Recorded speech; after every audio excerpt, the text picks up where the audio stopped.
नमस्कार, news nation digital के हमारे इस खास एपिसोड खबरें दुनिया की में आपका स्वागत है। मैं हूं सुमित कुमार।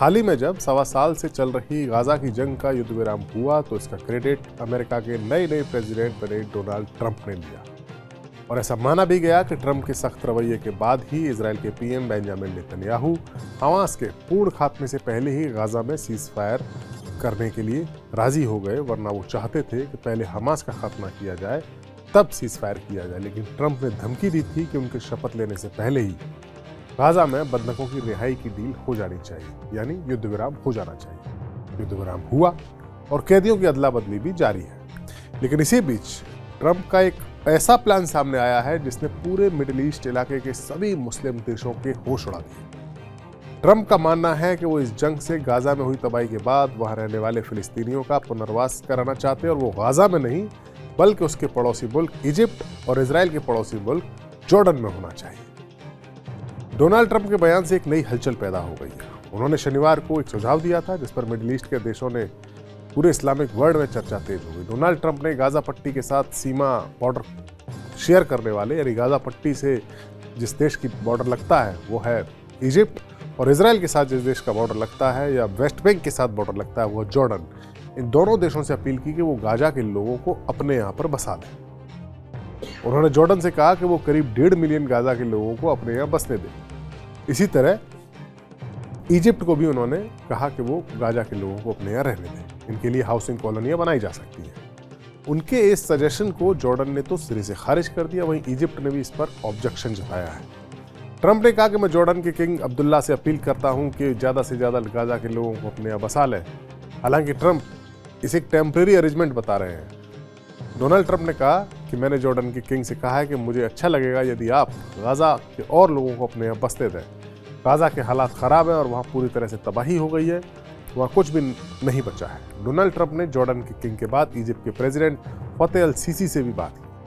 ट्रंप ने कहा कि आप 1.5 मिलियन लोगों को ले लें तो हमें गाजा में सब कुछ साफ करने में आसानी हो। डोनाल्ड ट्रंप ने कहा कि मैं नहीं जानता कि कुछ होना चाहिए, गाजा पूरी तरह से तबाह हो गया है, हर चीज़ वहाँ ख़त्म हो चुकी है और लोग मर रहे हैं। इसीलिए मैं चाहता हूँ कि कुछ अरब देश इसमें साथ दें, वे गाजा को लोगों के लिए हाउसिंग तैयार करें और उन्हें बदलाव के साथ शांति से रहने का मौका दिया जाए।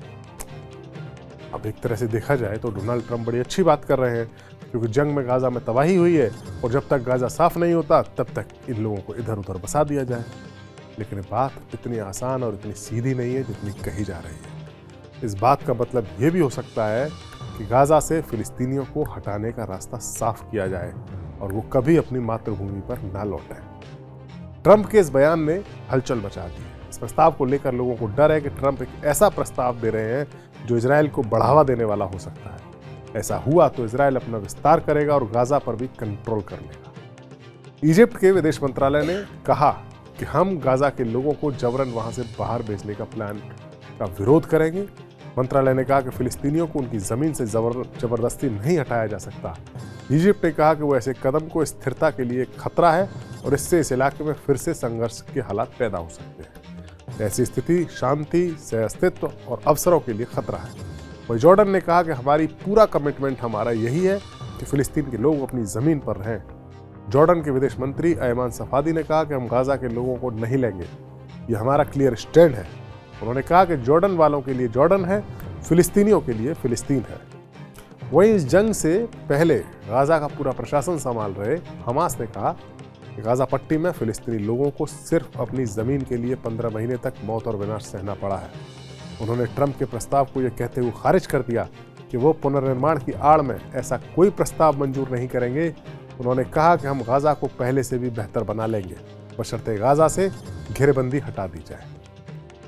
15 महीने के इस युद्ध के दौरान गाजा के ज़्यादातर निवासियों को अपनी जगह अपना घर छोड़ने के लिए मजबूर होना पड़ा था। गाजा की ज़्यादातर इमारतें नष्ट हो गई हैं। यूएन ने पहले अनुमान लगाया था कि गाजा में 60% इमारतें या तो पूरी तरह से नष्ट हो गई या बुरी तरह से क्षतिग्रस्त हो गई और उसके पुनर्निर्माण में कई साल लग सकते हैं। लेकिन ट्रंप के इस बयान के पीछे इजराइल की एक बेहद खतरनाक प्लानिंग की झलक भी दिख रही है।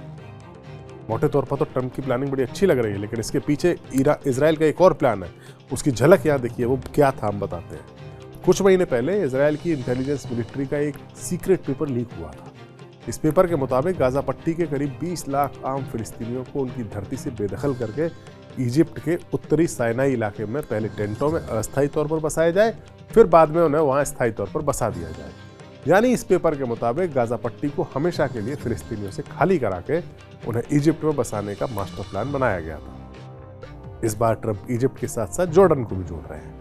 गाजा पट्टी के फिलिस्तीनियों को उनकी सरजमी से हमेशा के लिए बेदखल करने की इस प्लान के सामने आने के बाद काफ़ी हलचल मची थी। इलाके का एक बॉर्डर इजिप्ट के साइनाई इलाके से लगता है, जिसे राफा बॉर्डर कहते हैं। और भी बॉर्डर है, लेकिन राफा वहाँ मेन एक क्रॉसिंग है, जहाँ इसराइल के एक्शन की वजह से दोनों मुल्कों के बीच तनाव का भी बढ़ा हुआ भी था। राफा बॉर्डर पर भी इसराइल ने एक्शन किया था जंग के दौरान, जिसके बाद इजिप्ट और इसराइल के बीच भी तनाव बढ़ा था।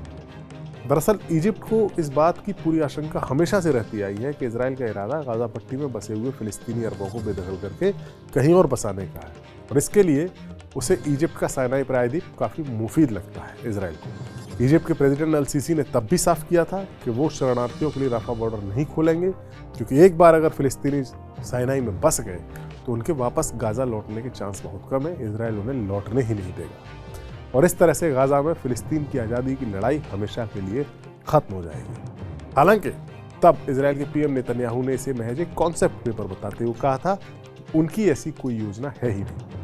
लेकिन फिर भी इस पेपर के सामने आने के बाद इसराइल की मंशा पर सवाल जरूर खड़े हुए थे, और अब ट्रंप के बयान के बाद ये सवाल और ज़्यादा बड़े हो गए हैं। ऐसा लग रहा है कि इसराइल की इस मंशा को उसके बिग ब्रदर यानी अमेरिका के प्रेसिडेंट ट्रंप का भी साथ मिला हुआ है। अमेरिका गाजा पर फिलिस्तीनियों के हक को मार पाएगा या नहीं, ये अब देखने वाली बात होगी। ट्रंप अपनी बात को मनवाने के लिए और क्या क्या करेंगे, ये अब देखने वाली बात होगी। हमारा वीडियो आपको कैसा लगा, कमेंट सेक्शन में जाइए और अपनी राय हमें ज़रूर दीजिए। नमस्कार।